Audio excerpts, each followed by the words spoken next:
Izaz. Kaixo, eskerrik asko bideo hau ikusteagatik. Pasaren ostegunean udal bilkura egon zen eta plentziarentzat interesgarriak diren hainbat gai jorratu ziren.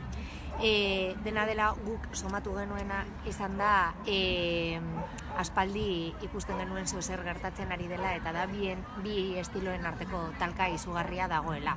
Horren adierazle da adibidez plenoan bertan gertatu zen gauza bat eta da prozedurari dagokionez. Eurak erabili zuten plenoa autobomboa egiteko eta oposizioa geratu zen desabantaila egoera argi batean.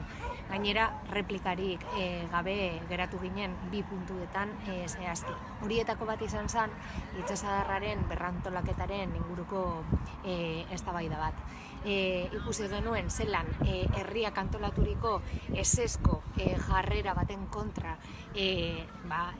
zilegitasun falta argudiatuz egin zutela alde batetik eta baita ere oposizioaren jarreraren kontra egin zuten argudio berberarekin.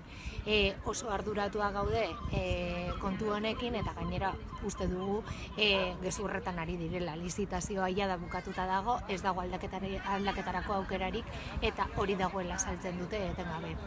Horregatik, adi egoteko eskatzen dizuegu, gainera laizter ere 2020ko aurrekontuen udal bilkura ospatuko da eta rodilloa dago, beraz informatzen jarraituko dugu.